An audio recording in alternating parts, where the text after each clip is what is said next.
Let's jump right into this explainer, because today we're unpacking a pretty gripping cautionary tale about the dark side of the stock market. Look, we are all constantly bombarded with those flashy social media reels, right? You know the ones, 20-something trading experts flexing in luxury cars, claiming they make millions right from their beds with just a few taps on their phones. It absolutely sells this irresistible dream of quick wealth. But when you actually dig into the hard data and the real-life stories behind the screen, that illusion shatters, fast. The harsh reality of futures and options trading reveals a system where the odds are, frankly, overwhelmingly stacked against the everyday person. To really get a sense of this, let's look at the tragic stories of two very different people who fell into the exact same trap. First, there's Ramesh. He's just a 19-year-old college student. He makes a tiny initial profit, and boom, his confidence just skyrockets. Convinced he's unlocked some sort of secret cheat code to wealth, he throws his entire college fund into one massive options trade, and then he just sits there, watching the screen, until a sudden crash wipes out every single rupee. Just like that, in seconds, his education is gone. And then there's Mohit, a 32-year-old educated dentist. During the super volatile market event, he shorted a stock, but it went up instead. He panicked and immediately borrowed on margin to double down on his bet. At exactly 2:30 a.m., the stock plummeted in the completely wrong direction, vaporizing 2 full months of his dental practice profits in a single night. Now, it's super easy to sit back and think, well, those guys just didn't know what they were doing, right? But here's the thing. Even veteran investors like Vijay Kedia aren't immune to this. Early in his career, he suffered such catastrophic losses in just a matter of days that his mother literally had to sell her own jewelry just to cover his trading debts. Let that sink in. The psychological trauma of that event was so intense for him that he actually swore off active trading forever. It really proves that this isn't just beginner's bad luck, it's a systematic trap. So, you're probably wondering, how did it get this bad? Well, it really helps to look at why things like futures and options were created in the first place. Believe it or not, they were designed for safety, absolutely not for gambling. Imagine a farmer who's terrified that the price of his wheat is going to drop before harvest time, so he creates a contract with a buyer to lock in a price today. If the market suddenly crashes, the farmer is totally safe. He basically bought insurance for his risk. And that is exactly what a derivative is supposed to be, financial insurance. It was never ever meant to be this high-speed casino game for everyday investors. I mean, think about this. 4,000 years ago, Mesopotamian farmers were already managing risk exactly this way.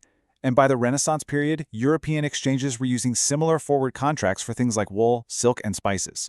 But fast forward to modern-day India, and the daily turnover in the futures and options market has exploded to an absolutely incomprehensible 330 lakh crore rupees. That's roughly 300 times larger than the actual equity market where real company shares are bought and sold.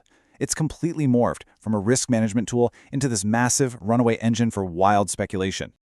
So, if you believe those social media reels we talked about earlier, everyone is just one secret strategy away from buying a supercar. But the actual numbers, they tell a dramatically different and honestly a pretty terrifying story about what actually happens to the average person who tries to day trade derivatives. The official SEBI report just dropped a devastating truth bomb. 90 to 93% of retail traders in the futures and options market are actively losing their hard-earned money. Let me repeat that. 9 out of 10 people who step into this arena walk away poor. And what's even more shocking is that out of that tiny 7 to 10% who actually do turn a profit, the vast majority aren't even beating the returns of just sitting back and holding a basic, quiet index fund. To really put that staggering failure rate into perspective, those losing retail traders have collectively wiped out 1.8 lakh crore rupees. 1.8 lakh crore rupees. I mean, just let that massive number sink in for a second. We aren't talking about monopoly money here. This is college funds, retirement savings, personal loans, and literal years of hard work completely vaporized.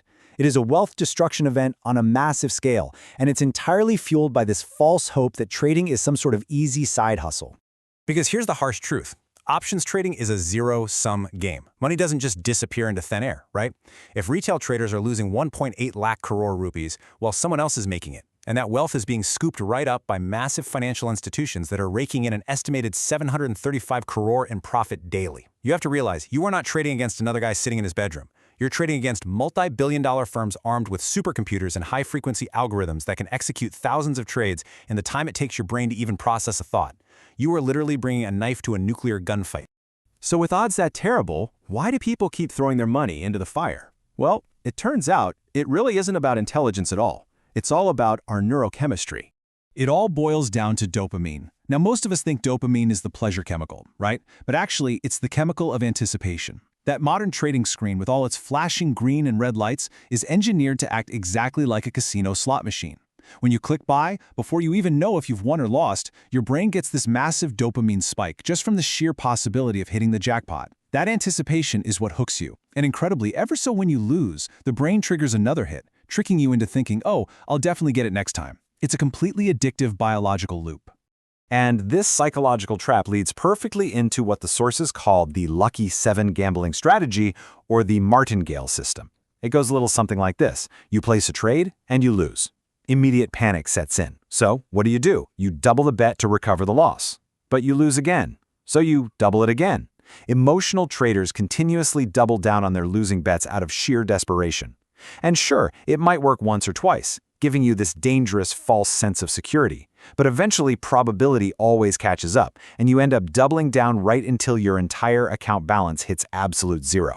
Because trading is so deeply, fundamentally psychological, the sources strongly suggest that taking a hard look in the mirror and recognizing our own behavioral flaws is really the only way to protect ourselves from becoming just another part of that 1.8 lakh crore statistic. There are a few glaring red flags to watch out for. Listen, if you're trading with borrowed money or you're genuinely expecting to buy a luxury car in 3 months, that is a massive warning sign. The same goes for trading on pure gut feeling, ignoring your stop losses, or operating without any real risk-to-reward ratio. Refusing to just accept a small loss is usually what turns it into a fatal one. And finally, if seeing a red candle on a chart gives you sleepless nights, or a green candle makes you feel like some sort of financial god, you honestly do not have the temperament for this. At that point, you aren't trading, you're gambling. Which leaves us with a pretty provocative question to wrap up this explainer. Real, sustainable wealth doesn't come from randomly guessing the next 5-minute candle on a chart. It just doesn't. It comes from long-term investing, the magic of compounding, and building actual, tangible skills in the real world. So if you're sitting in front of a screen right now, just hoping for a lucky break, ask yourself honestly, what game are you truly playing? Are you actually investing in your future, or are you just paying an incredibly high price for a dopamine hit at the market's casino? Think about it. Thanks for joining me for this explainer, and I really hope this data helps you make smarter, much safer financial decisions moving forward.